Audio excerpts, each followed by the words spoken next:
So we are currently in the Kunsthistorics Museum in Vienna, Austria, and behind us is the diadems. Diadems were decorative collars and bracelets.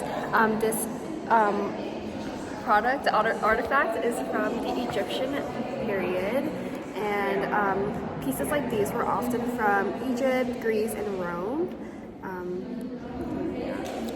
You can read yours. Okay. So diadems were typically worn by royalty or high-ranking individuals. They were often made by gold that had like stones and like gems on them. They also have like really cool designs. It symbolized power and power. And they're mostly made from beads and stones that were arranged in intricate patterns, and they were worn by both men and women. It like kind of symbolized protection and like status and power. So those were like the collars, and like bracelets were typically made of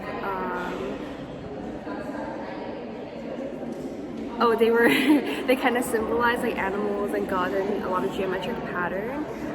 They represented like fashion and culture and like all of that.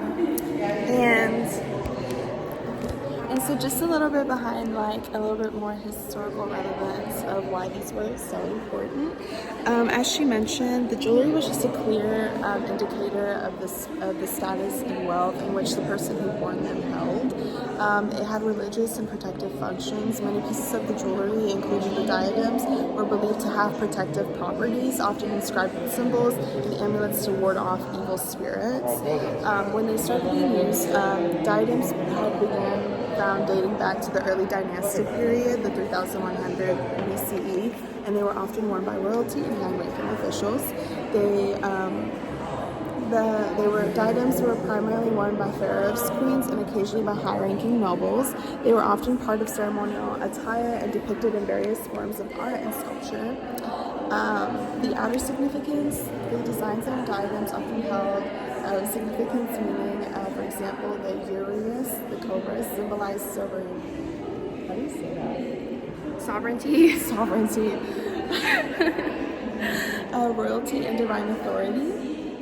The use of diadems declined with the fall of the ancient Egyptian civilization and the rise of other cultures and religions. By the time of the Roman and Byzantine periods, traditional Egyptian jewelry practices had largely faded. And so this is a very popular thing that we see as far as the coffins as well. That is something that was that just declined, and with all of that, a lot of the things that they culturally practiced were just, that's it.